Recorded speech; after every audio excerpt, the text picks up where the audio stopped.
Welcome to Leading Beyond Limits, the podcast where we explore the extraordinary journeys and insights of remarkable leaders who have pushed the boundaries of what's possible. Your host, Angel Radcliffe, who is a digital transformation leader, author, speaker, and financial educator, will lead each episode and dive deep into the stories, strategies, and philosophies that have empowered these exceptional individuals to lead, inspire, and achieve beyond the ordinary. We're about to embark on a journey of discovery and inspiration, and together, we'll learn what it takes to lead beyond limits. So grab your cape, or at least your favorite coffee mug, because we're about to unravel the extraordinary tales of trailblazers who've turned impossible into I'm possible. Let's get started. Fatemah, welcome to the show. Thank you. Thank you so much for having me. I'm so excited to have you here and have this conversation. And I think it is so timely to touch on topics surrounding careers and resumes and networking, just due to the last few months with the economy and job market. And I think this will be a great episode where we'll share many tips for listeners today. So excited to have you on as a guest.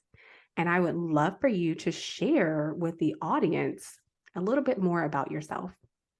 For sure. My name is Fatemah and I run Career Tuners. It's a small resume writing company, but we also help people identify what career paths are best for them, given whatever their work-life goals are. We also help people with interview prep and salary negotiation. We also just rolled out a leadership coaching service, and we've already been helping lots of people, and I've been having a lot of fun heading that service. The basic premise of our service is to help people feel that the job that they're at is more in line with their goals, they're getting better paid, their job duties are aligned with how they see their career growing and all of that good stuff. So we help people feel better paid and more happy at work. That's awesome. And you said a few things that I definitely want to hone in on, because some people just don't know how to do these things, like salary negotiation. You'll be so surprised at how many people don't know that you can ask for more money. We'll do a little deep dive into that, into what's all included. But I learned in the middle of my career, and I was like, what? You can negotiate all these things. And you would think with so much technology out now and knowledge and information at your fingertips that people would know all of this information, and people don't. But yes, in agreement to everything that you said that you're offering, like, these are things that are needed. Like, people have to understand how important their career is and what they're doing and how that's going to impact their career trajectory. And some people become complacent, and I'm sure you have some tips for people who may even feel that way right now. Absolutely. I think if you are just struggling with the concept of salary negotiation and you don't even know where to get started, the bare minimum that you should be doing every time you get an offer is just to ask, is that the best you can do? And I think this question is very easy to ask if you're the kind of person that gets really nervous about salary negotiation because it's non-confrontational. It doesn't take researching for hours and hours, and there's a very high chance that they're going to come back with an offer that's up to 25% higher, depending on how well you've presented yourself in the interview. So starting from there is critical. And then if you want to learn more about some advanced salary negotiation techniques, the first place that I would start is simply Googling the role that you are interviewing for. Depending on what the role is, there are going to be different forums, different salary websites that you can consult with, different blogs and resources that'll help you identify what a good range is for the position you're interviewing for. For example, if you are interviewing with FANG companies, there are specific forums dedicated to FANG companies, and what interview questions are they going to be asking? What exercises are they going to be asking you to do? What are you getting paid, and how much more are people negotiating for? So this information is really valuable.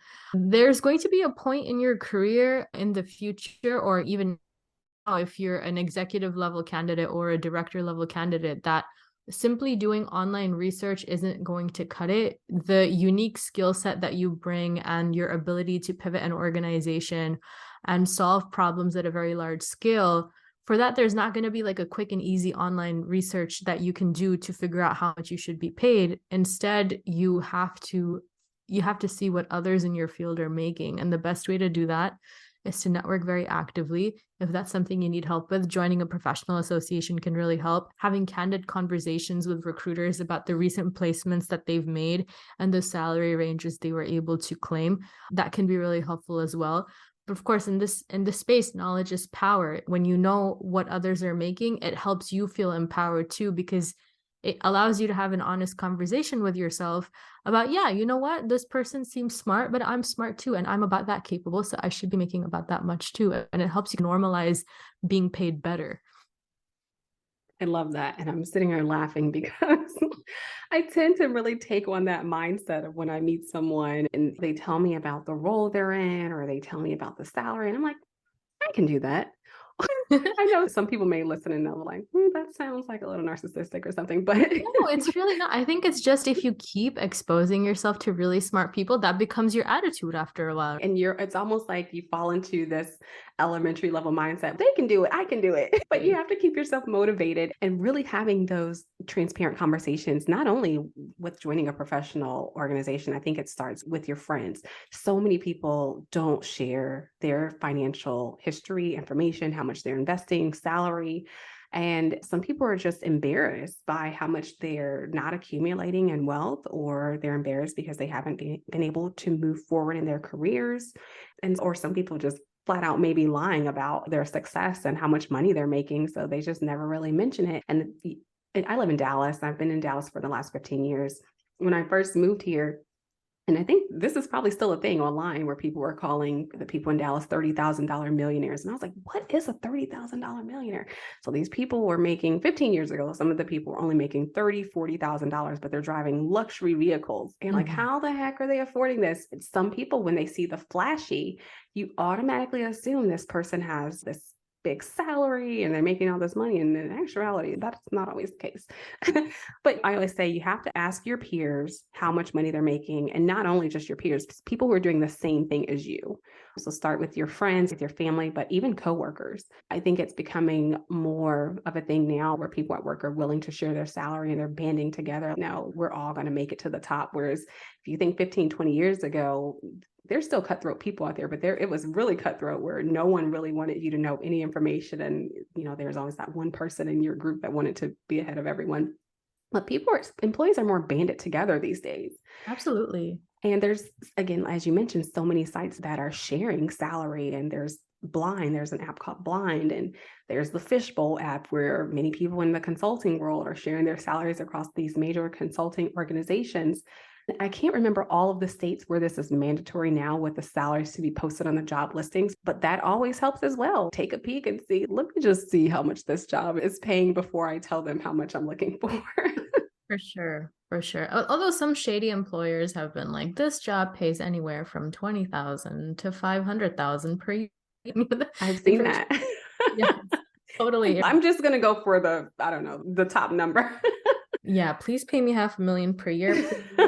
I think an easy way to ask your friends and colleagues about how much they're making without sounding confrontational is to ask, hey, do you think a fair range for someone who offers what I do is whatever, 160,000 or whatever? Because then you have volunteered some information and they will be more willing to contribute some information as well. Maybe they'll say, no, I think that's a little low.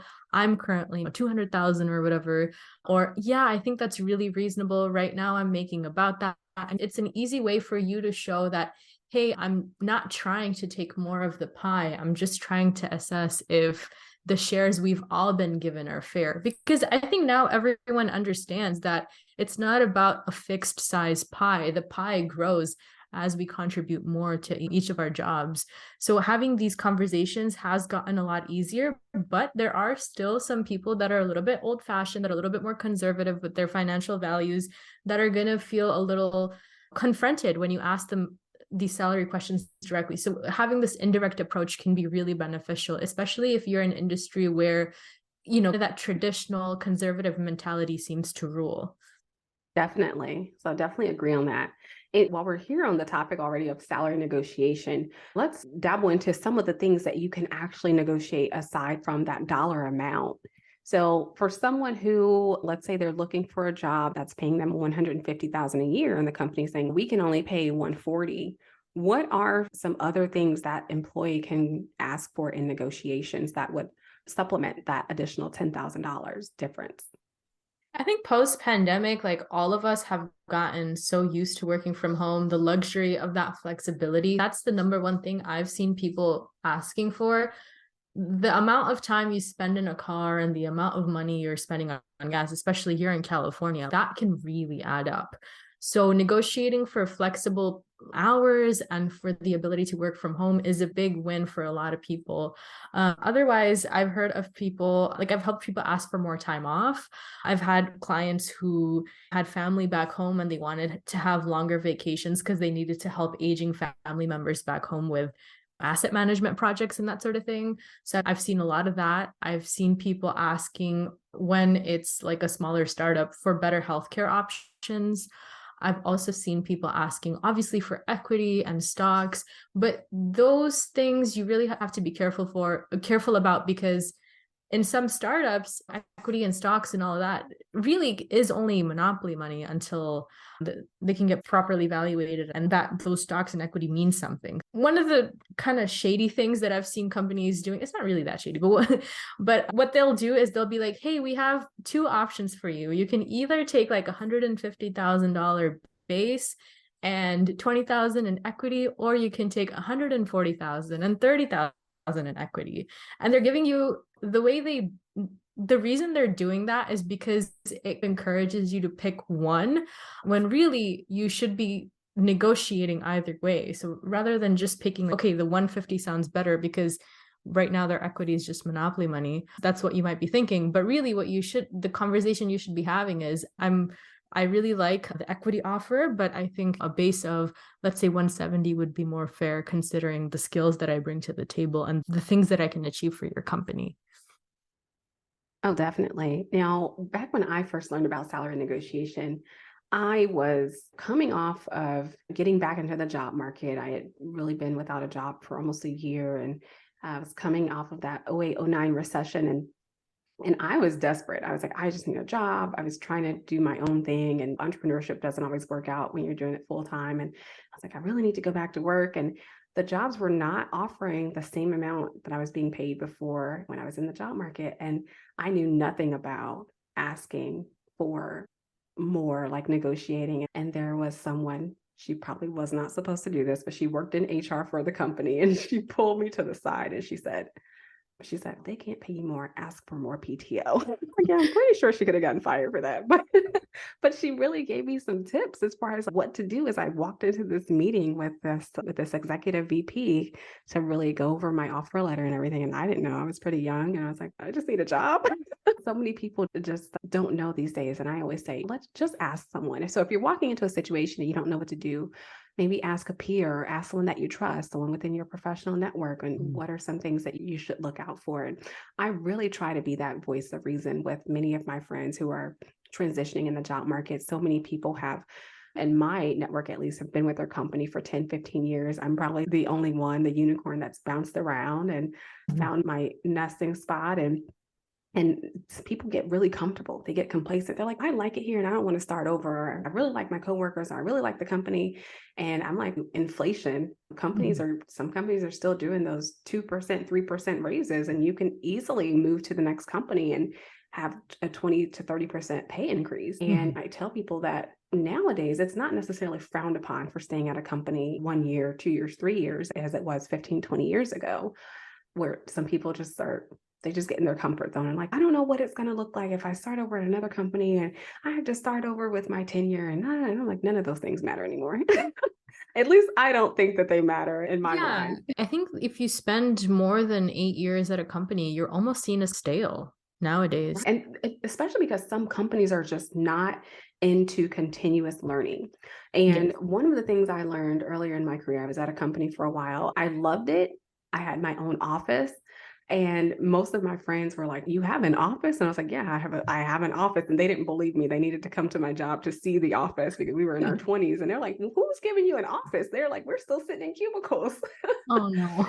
So I had my own office and everything. And I was like, yeah, I love this. I'm never going back to a cubicle. And so that was one of the reasons I actually stayed with that company. Yeah, and these small perks are sometimes how they get you. But the company, my salary I knew was lower than many of my peers, and the company just was not investing in continuous learning.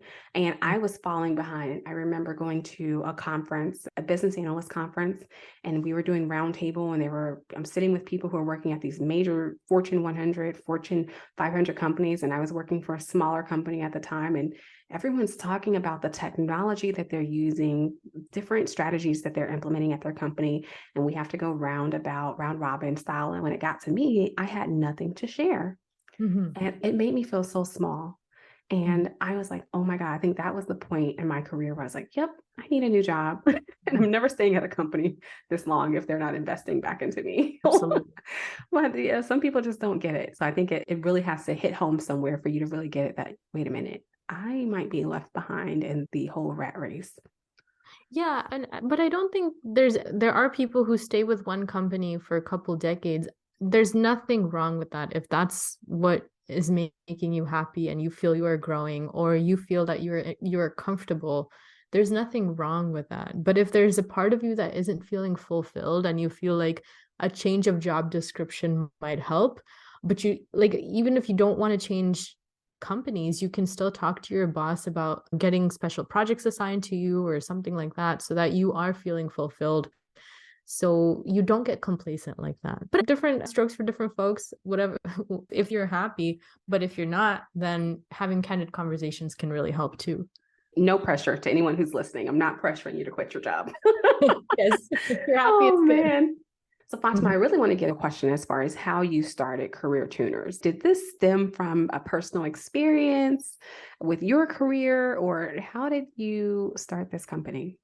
I started just by helping a few friends, really, and it snowballed from there. And I've been working as a hiring manager on the side as well. What it's like to be on the other side of the table.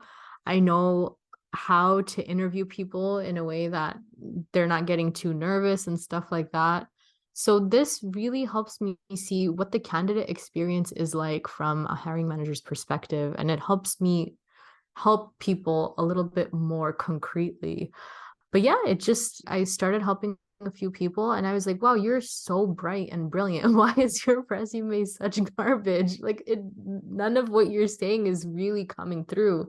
And the way people would talk to me about their stories and what they tell me, I'd be like, yeah, you're telling me that now, but when you're a piece of paper, that's not coming across. And we have to make sure that this is written in a way that even someone you're just a piece of paper to them, they can still feel that energy and that passion that you're sharing with me now, because you're not going to get the benefit of the doubt the way a friend would when you're having a conversation with them.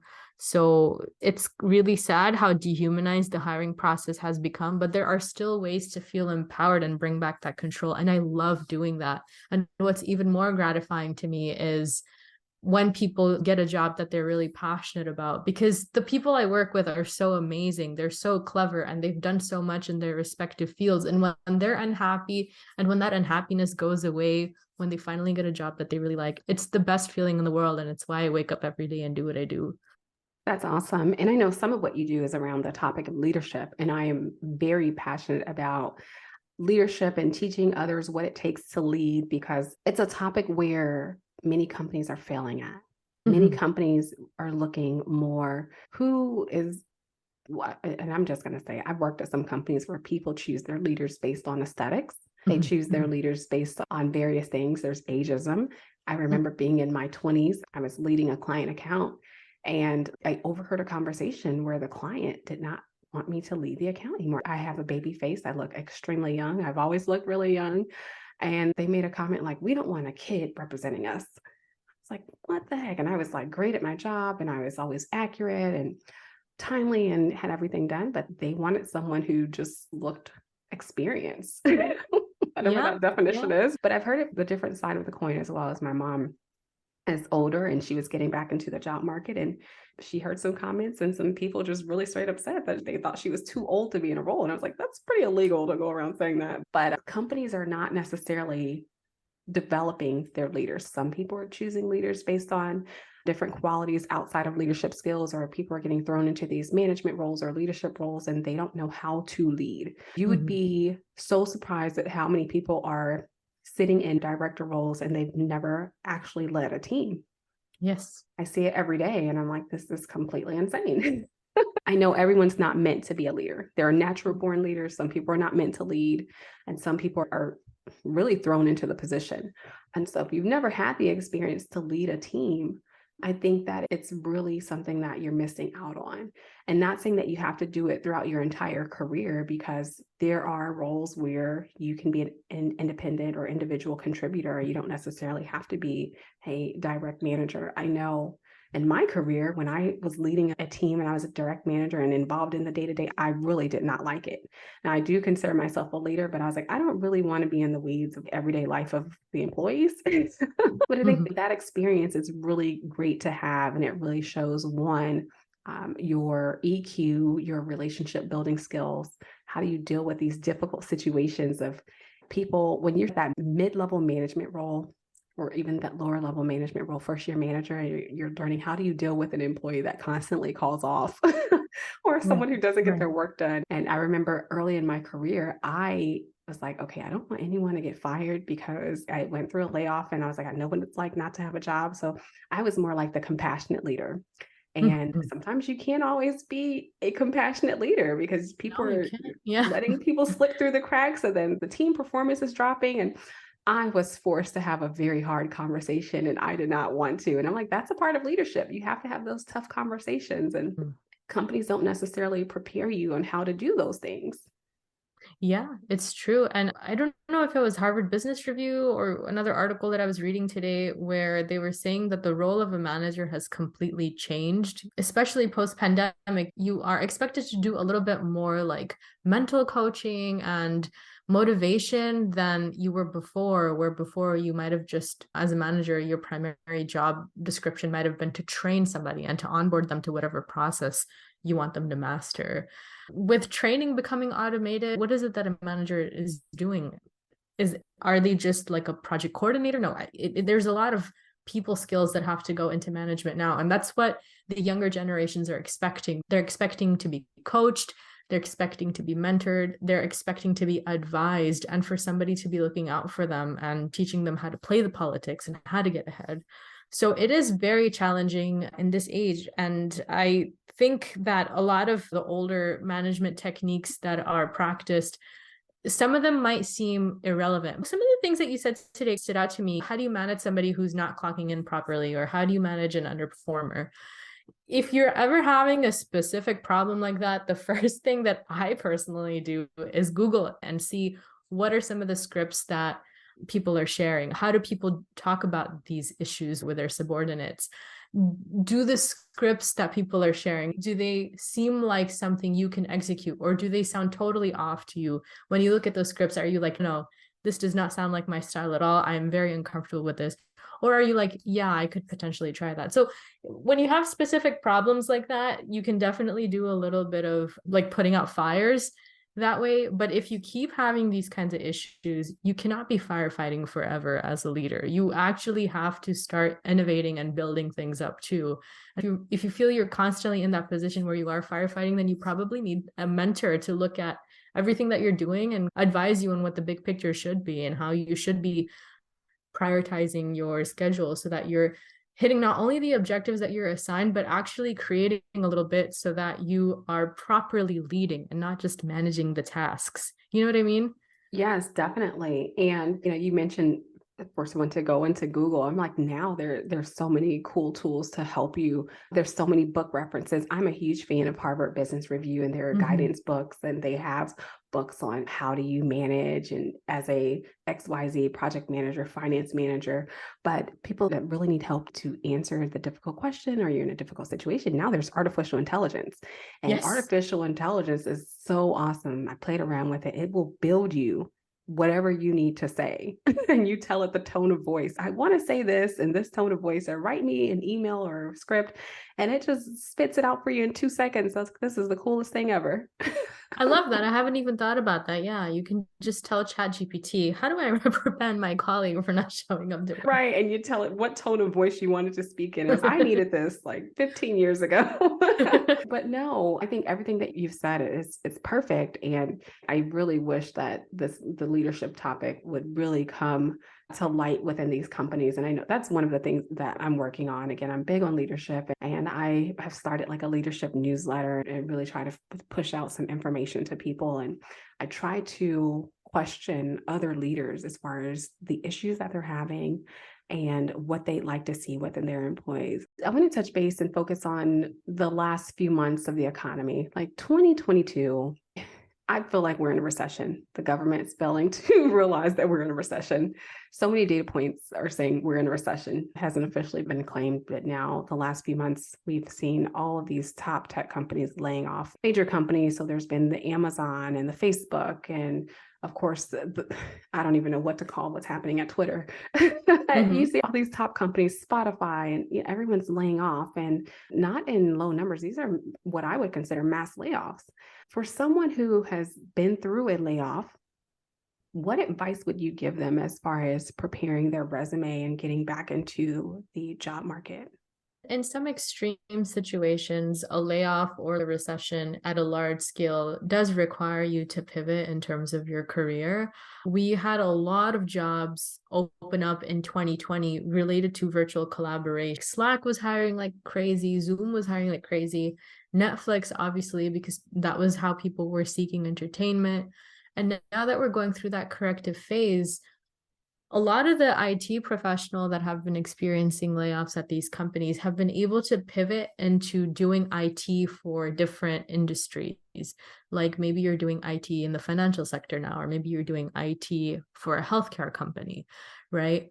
That's like the minimum transition that you would potentially have to do in a recession. However, sometimes a recession can be a blessing in disguise because it can force you to take account of really what is important to you. Were you truly satisfied in your role? If you were, can you find a similar role in a different niche where you're achieving that same level of fulfillment? If not, why were you unhappy in your previous job? What job duties would really thrill you, and what kinds of job titles have those job duties? And rebranding your profile around that can really, because in a recession, recruiters are also more forgiving. Since 2008, it's become more common for us to see people transitioning from one field to another, having employment gaps of 9+ months. We now see people spending around 2 years at each job, and that's normal. That's not considered a red flag anymore. So things do get more forgiving around a recession. So it is usually a pretty good time to make a transition if that's something that you're interested in doing. Right. One of the things that I've been seeing lately on LinkedIn is so many people announcing their layoffs. People are really using that as a catalyst to reach out to their network and recruiters to say, hey, I'm available. This just happened to me. And of course they want to lay on someone's shoulder. They want the compassion as well. But I think that's a really great idea. You put your story out there, attach your resume, and really be transparent. Whereas you find some people who are really ashamed that they've been laid off. Some people think it's a bad thing. They're like, oh, was I underperforming? And it may not have had anything to do with your performance at all. The company may have just chosen to wipe out that department. What advice would you have for someone who is dealing with that guilt and shame of being laid off? It's definitely not your fault. If you're laid off, you didn't do anything wrong to deserve that. It's very unusual for a company to put everyone on a bell curve and be like, okay, we're going to lay off the bottom 60%. Like that just doesn't happen. It's usually by team and by department. Usually, it's some higher up says we need to scale back by X amount of dollars. And those decisions are made purely because of data points. I had one friend of mine recently who was laid off right before he was about to take a 3-month paternity leave. And he was like, whoa, you cannot do that because now I have grounds to sue you potentially. So he reached out to HR and they're like, yeah, that was an error on our part. You were just one of the data points that it made sense financially to lay off. They weren't even considering the fact that, okay, this is a guy who has a baby and then another baby on the way. They were able to shoo him away because they gave him a severance. They're like, okay, just take this money and sorry and no hard feelings. And that's usually how they're not really doing this based on your last performance evaluation or anything like that. If you've been laid off, it's a really crappy feeling. It does feel really bad. A lot of us have, I know I do, we have our self-worths tied into the amount of money we're making, what we're doing on a daily basis in terms of work. This really defines who we are and the things that allow us to feel confident. And when that's taken away, it's really a terrible feeling. So in those moments, I would just advise you to think about what other things you draw strength from, what other things make you feel uplifted, and keeping that around you more, because having a successful job search is a lot about the energy that you give off as well. If you come across as desperate and needy, you are going to get a salary offer that's lower because the interviewers are going to be able to smell this a mile away. Whereas if you come into interviews confident and showing what you can achieve for the company, you're going to get a better offer and you're not going to have to settle for something just to pay the bills. So keep your chin up. And if layoffs are something that are concerning to you and you'd like to make a pivot quickly, or if you're anticipating a layoff, please don't wait until you are laid off. Do start sowing the seeds now. Make sure your LinkedIn profile is updated, because all of these people that are posting on LinkedIn and getting all that attention, they're only getting that attention because they have a face now, right? There's a person on the other side of that profile. Whereas when you're just applying with your resume, you don't have that story and people are not going to be as empathetic. So build up your profile, make sure you're well connected, say hi to a couple people, congratulate people if they've had good news and that sort of thing, and just keep those friendships active is what I would tell people. Awesome advice. And I always say play hardball. people, yeah, my friends will say I'm super crazy, but I'm like, look, don't make it look like you're desperate for a job. Still go Absolutely. in and ask for more money. And then if they lowball you, even if you really need a job, just turn it down. Act like you have 3 other jobs lined up. For sure. And someone may be like, oh my gosh, this lady's nuts. But no, I feel like you have to have that confidence about you and letting people know, well, other people are interested too. So don't miss the train here. You've given some really great advice, and I think the listeners will walk away with some great tips around salary negotiation and leadership skills and what to do after coming back from a layoff. One more topic I really want to touch on is the networking aspect, especially for those who are out of the job market now, because I found so many people do not like to network. And what advice can you give for someone to really start networking and take advantage of that for their job search? In terms of networking, me and a colleague of mine are doing an experiment where we are messaging people totally irrelevant, nothing to do with what people are presenting. If you're on LinkedIn, see what people are writing about on their summary. Are they talking about being a veteran? Are they talking about owning a lemonade stand when they were a kid and that's how they got their start in sales?